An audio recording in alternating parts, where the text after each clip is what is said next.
Hey guys, and welcome back to the channel.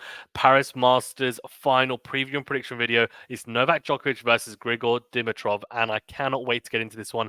Before we do though, remember to that like button, do subscribe if you're new, and do leave a rating or review if you're listening on a podcast platform. Okay, what we're going to do is very similar to what we do in the preview and prediction videos we normally do on the channel, and that will be going through their route to the final so far, then also looking at the head-to-head between the two players, and then ultimately I will look at how the match might play out and give you guys my prediction. So looking at it from a more strategic and tactical standpoint at the end as well. So Djokovic looking to win his 7th Paris title, and what an incredible feat that would be. Grigor Dimitrov looking to win his first Paris Masters indoor title, but his second Masters 1000 title of his career. He won Cincinnati in 2017. And ironically, actually, he lost to Djokovic in the semi-finals of the Paris Masters indoors in 2019. So, yeah, I mean, look, Djokovic lost the final last year to Holger Rune, and he's looking to go one step further and beat someone who he has a very favorable head-to-head against. That's just the truth of the matter. Like, they have played a number of times. Dimitrov's only won once. That was a long time ago. The head-to-head is 11-1 to Djokovic. And the one time that Dimitrov beat him was on outdoor clay in 2013. And even then, it was 7-6, 6-7, 6-3. Since then, I mean, there's been some relatively close matches, you could say. But they actually have played twice this year. Before that, they hadn't played for 4 years. So we'll get into that in more detail in a second. But what I want to drill into first is their route to this stage and how they've looked. So Djokovic has had a pretty tough route. Played Echeverry in the first round, which is a potential risk or banana skin, you could say. Won in straight sets in the end, a good victory there. Grigor, he lost the first set against the Dutch player, and Grigor played some really, really good tennis. It was a tight match. Djokovic, not looking like his invincible best, but managed to get through. Very clutch display in the end. And then Holger Rune, a replay of the final from last year. Holger Rune with Boris Becker in his corner looks rejuvenated, and he played some really good tennis, actually, the Dane. Managed to come back from a set down to take us into a decider, and Djokovic in the end, though, coming out on top, which was, yeah, good, really good from him. And interestingly, by the way, it was a tiebreaker he lost against Rune, and that to me is very interesting because he doesn't tend to lose tiebreakers. He really doesn't, and that's highlighted in his match against Andrei Rublev, which he won today, where he ended up winning a tiebreak in the second set, which is crucial. He lost the first set to Rublev, who was playing some incredible tennis today. I think his level was really high. Djokovic said after that he was suffocating him in a lot of the rallies. Lost the first set 7-5, and then second set was a tiebreaker. Rublev was 3-2 up in the tiebreaker, and Djokovic played an absolute blinder on that point, 3-2 down.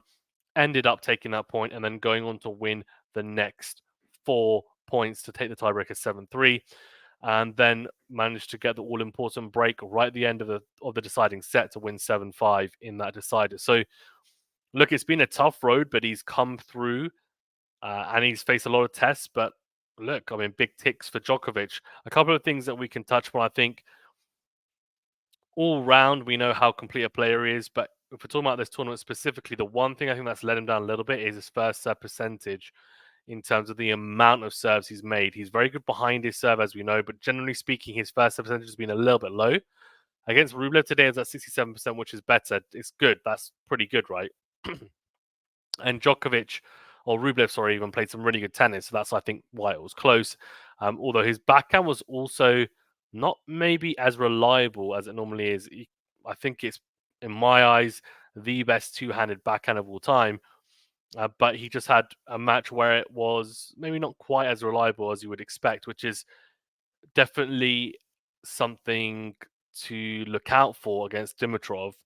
Although one thing I'll say is that Holger Rune in the backhand to backhand, he'll stick with him. Rublev does really well with the into-out forehand, and we'll touch upon it more in detail, but Dimitrov also has a very good into-out forehand. Yeah, 52% against Rune just wasn't good enough. And also, he just hasn't been maybe as clinical in some of the bigger points that you'd expect from Djokovic. So, look, I mean, he still made the finals. So we're talking about things that maybe he hasn't done that well, but the reason why I'm not waxing lyrical about how well he's been playing is because his level is just astronomical when he's playing at his best, and he's not playing at his best at the moment. But that doesn't mean it's not good enough to win the title. So Dimitrov. Now for him, he had a really hard route as well. Beat Musetti in the first round in 3 sets. That's a really tough one.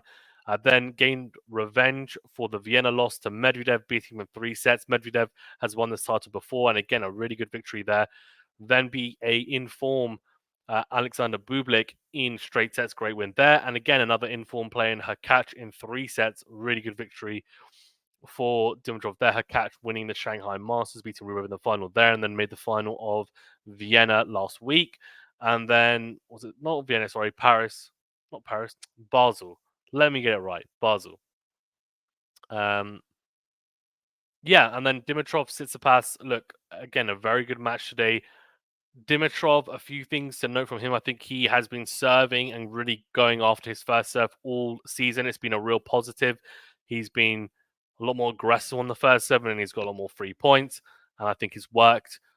The other thing that's been very good in this tournament specifically, and not necessarily been the case the whole year, is yes, we know he's got one of the best slices on tour in terms of his backhand slice, but one thing that I always like to see from Dimitrov, and it normally means that he's confident he's playing well, is that he's hitting over that backhand. He's hitting that drive backhand, and he's hitting it cleanly, and he's also able to hit winners on it at times.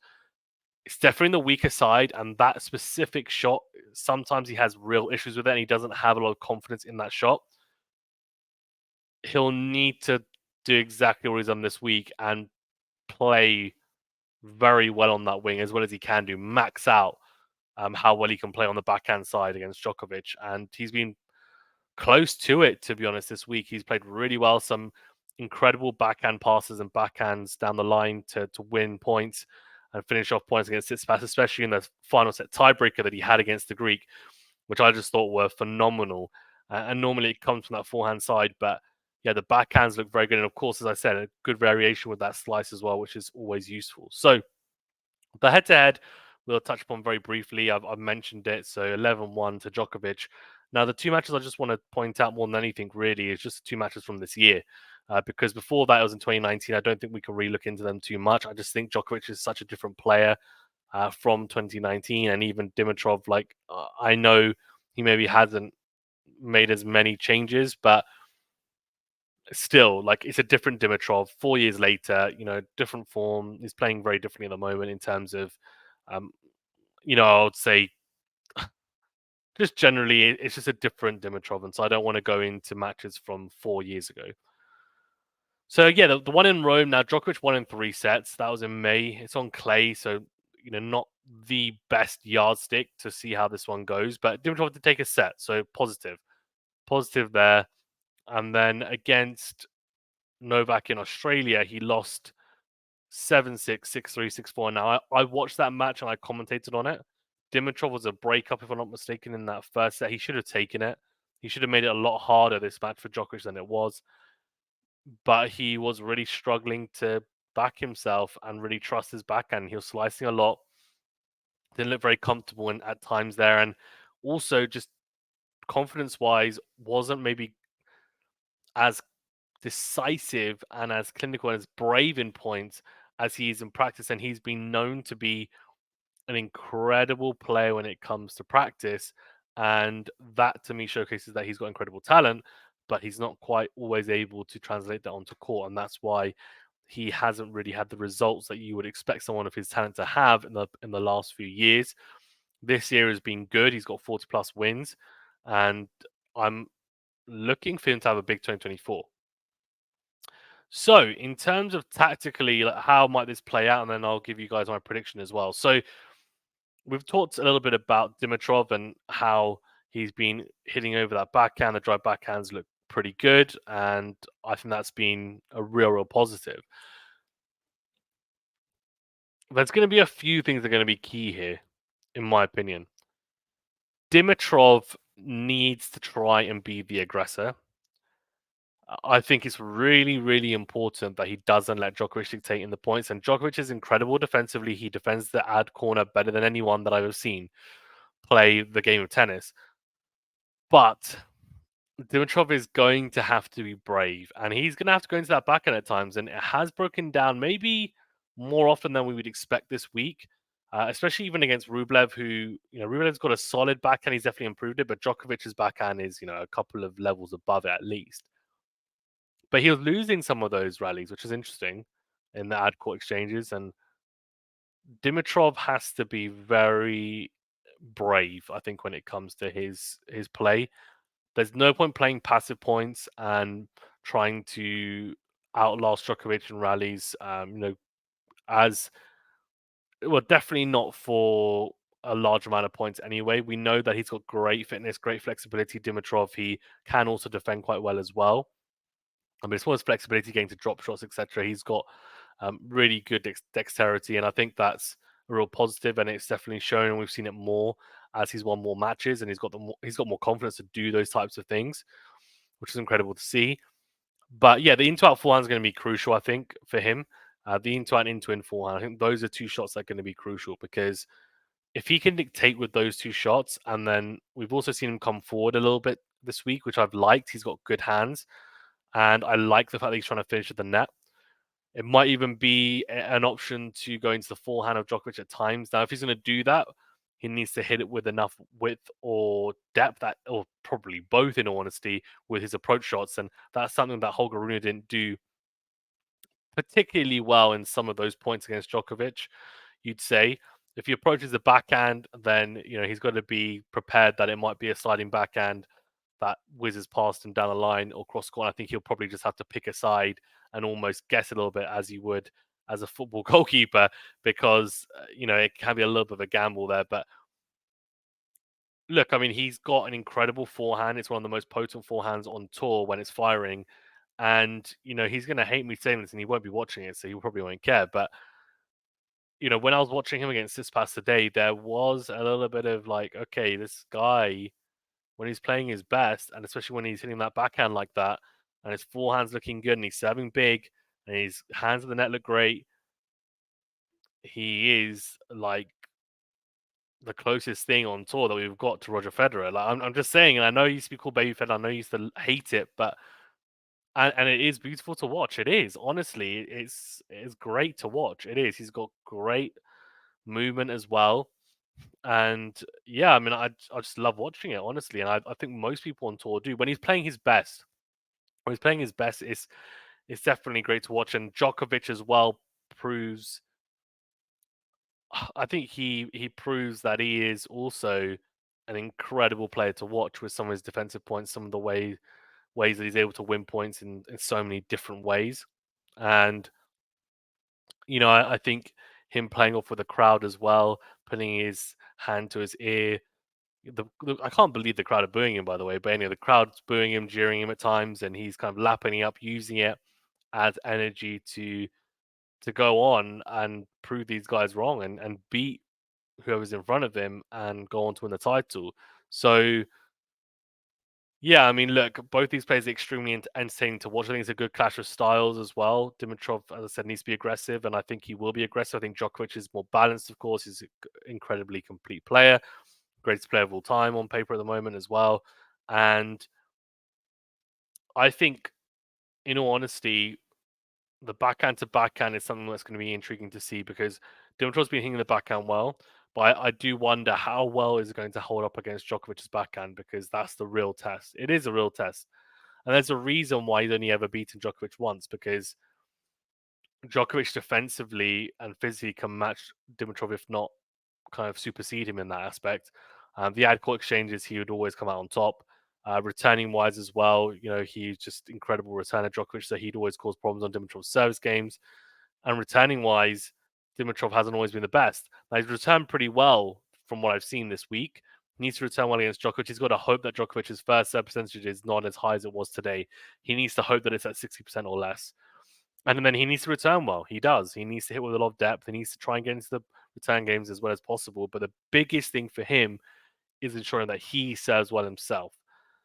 That he's serving well. He doesn't become predictable with his serve as well. But if he starts becoming predictable and Djokovic knows where he's going, it's going to be a long day for Dimitrov because Djokovic will just hit pinpoint deep returns that will really hurt Dimitrov because his bread and butter should be big first serve and then a forehand to follow up for an explosive +1 shot that gets him onto the front foot. If not a two-shot combo that wins on the point, then it should at least put him in a position where he is 80-90% likely to win the point from that position. So that's going to be really important for him, in my opinion. For Djokovic, he hasn't been serving the best, as I said, but he's served well enough in some big moments. So it'll be interesting to see whether he targets the Dimitrov backhand on serve and also in the rallies as well, and how it holds up. I imagine he will on serve, especially. Um, in the rallies, I think he might target it a lot and try and drag Dimitrov out, especially if Dimitrov starts to break down a little bit in those rallies on the backhand to backhand exchanges. He might then start running around his backhand more than he would usually, or well, more than he would this week. And that then opens up the backhand line for Djokovic, which is, incredible shot. And even though Dimitrov is very good defensively, it's very hard to defend that forehand corner when you're dragged out so much. And Djokovic's backhand line is not something that you can defend very easily against when there's a lot of open court there. So that'll be interesting. I think Dimitrov needs to mix it up in the rallies. I think that's really, really important. I think he needs to, when I say mix it up, I think on the backhand side, it's a prime example. He's got the drive backhand, which is working well. And then, yeah, add in the variation on the slice. He's always going to do that. And I think he needs to be clever about when he plays it. He's also got a very good backhand slice down the line, which I think is actually pretty useful tool to use against Djokovic. I don't think Djokovic is going to like that a whole lot, having to hit a forehand from that position. So that'll be interesting to see how he holds up there. And then on the forehand side, he needs to find good angles. I think the forehand to forehand, Djokovic's forehand is as good as it's ever been. So Dimitrov needs to be smart, I think, with that shot. Use angles, use depth. Try and outmaneuver Djokovic in those exchanges. Try and go line first. Take the initiative. Have the impetus in the rallies. You know, and just make sure that Djokovic isn't able to dictate as he'd like. The drop shot from both players, I mean, both players are incredibly agile, athletic. It needs to come at the right moments when they are really pushing back their opponent. Otherwise, it's going to be very tough to win points with it because both players are so agile and quick at getting to and getting up in the court to those types of drop shots. But yeah, I mean, look, the net game from Dimitrov is going to approach the net. As I said before, it needs to be a good enough approach shot. And yeah, if he gets past, he gets past. I think for Djokovic, we haven't seen him come forward a huge amount this week. But it might be something he does, especially if he's feeling a little bit physically. I know that we saw him feeling it a little bit physically in the last couple of matches. Also, I know he's had a tummy bug as well, so that won't help. He might mix it up. He does. He can serve and volley, and he's got really good hands at the net. Now he's worked on that part of his game a lot. And maybe that will disrupt Dimitrov a little bit, especially if Dimitrov's hitting really well from the back of the court and he's able to dictate in the rallies. That's a way for Djokovic to really disrupt the rhythm of Dimitrov as well. So it'll be interesting to see. It'll be a really interesting match to see. I think Djokovic obviously holds the cards because he's got a winning head to head. He's won his 6 times. He is the player he is, right? And Dimitrov is going to have to play out of his skin, I think, to really compete out there and take us to, say, a tight 3-setter. In terms of prediction, I'd love Dimitrov to do it just because I think it would really help his confidence. I think it would then be an added contender for some of the big titles going forward into next year. For Djokovic, doesn't matter as much because he's probably going to end the year as world number one, and then really the ATP finals probably for him are more important than the Paris Masters anyway in terms of ranking points and bragging rights. So I think I'm going to go with Djokovic in 3 sets. Dimitrov is playing some really good tennis. I'm just not quite sure what this level of Dimitrov can do against Djokovic, even at the level he's playing. It's just tough to know. So we'll see. We'll see. And like as I said, he needs to be the aggressor. He needs to dictate. He needs to make sure it's on his terms. He needs to try and make Djokovic feel uncomfortable, disrupt his rhythm, and he needs to execute his game plan to a T and try and play some lights out tennis. That's what's going to be, in all honesty. The courts are quick. It's indoors. It's still conditions. He needs to serve big, Go big on the forehand, variation on the backhand side of the slice, but trust the dry backhand as well. Try and break Djokovic down in the rallies, try and shorten the points when he can. And then we'll see. I mean, for Djokovic, he's got so many different ways to play. So I could sit here for an hour and talk about the 50 different ways that Djokovic can win this match. And that's the truth of it, in all honesty. But that's the reason why a lot of you will realize when I do a preview for Djokovic against anyone, I mainly talk about the opponent and how they can win. Because for Djokovic, I think everyone has watched him enough or will know there's so many different ways he can win. And yeah, look, he might go into lockdown mode. He might shorten the points. He might go bigger. He might come to the net. He might be happy to defend from the baseline and frustrate his opponent and be a wall. There's so many different ways for him to play, and he can not just play those types of different ways for a match, but he can play multiple different ways in a match. So yeah, Dimitrov's going to have to solve the Rubik's cube that is Novak Djokovic's game, and we'll see whether he can get his second victory over Djokovic. But I'm going for Djokovic in 3 sets. I think Dimitrov can take a set. Can he win? I'm thinking it's probably unlikely, but as I said, I think for tennis and the tennis landscape on the ATP side, it might be a good thing. So let's see what happens. Or will Djokovic just continue to dominate, which he's done at this tournament so many times? Thank you very much, guys. Stay safe and well. And we'll see you in the next video.